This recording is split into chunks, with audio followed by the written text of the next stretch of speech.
Hey everyone, welcome back to my YouTube channel. आसा खालामो नोंथांमोना गासिबो मोजाङै दङ।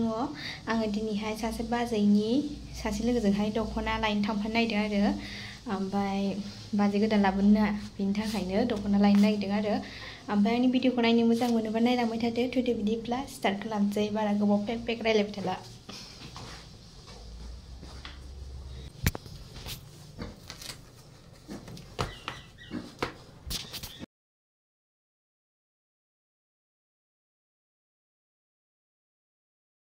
थाबायगासिनो नै बिसिनि बिदानि बाजै गोदान लायनोसै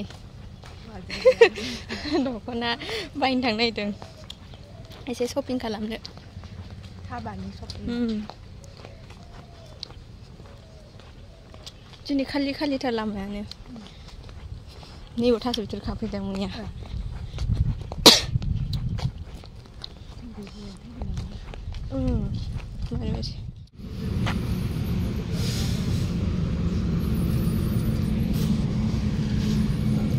दहाय अबाव मिलावनो ना बारलांनांगौ दङ दंनायालाय, ओमफ्राय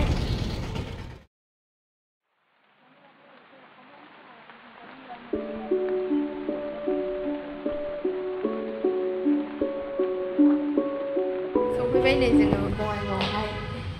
एबारसो फार्स्ट टाइम फैदों दे, बे दखाना गोदानसो। नायनि फैदो।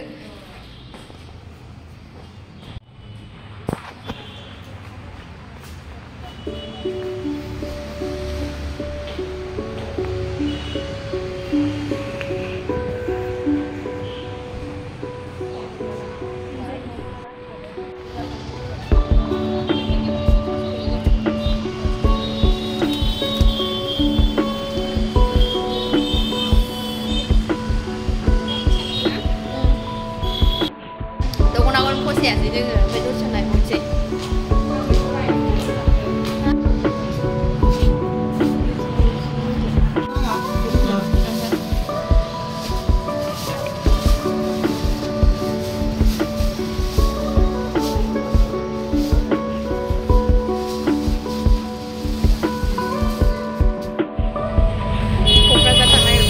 दख'नाखौनो नागिरनानै मोनासै जोङो, ओंखायनो जों दा क'क्राझाराव थांगासिनो आरो जोङो काजलगावनिफ्राय विंगार गाखोबाय आरो।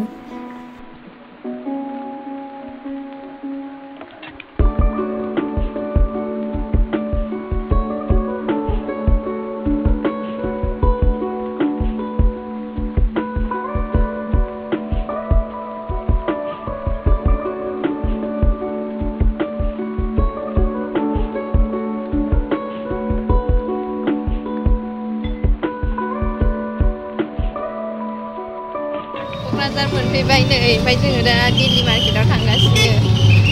दिनैसो फार्स्ट टाइम फैदों दे, फैबाय सिगाङावबो मेरला फैनाया, ओमफ्राय बेबायदि फैफेराखै आरो एबारसो फार्स्ट टाइम विंगारजों फैदों जोङो।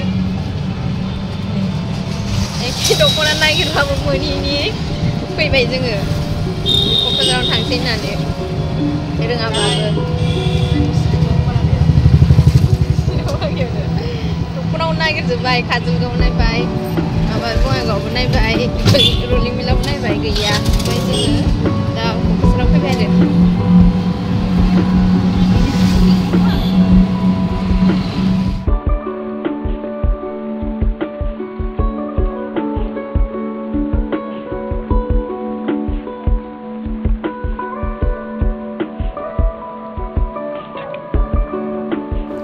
मादै जिजिरिनि दख'ना दखानाव सफैबाय जोङो क'क्राझारावहाय, ओमफ्राय जों दा दख'नाखौ नायनोसै।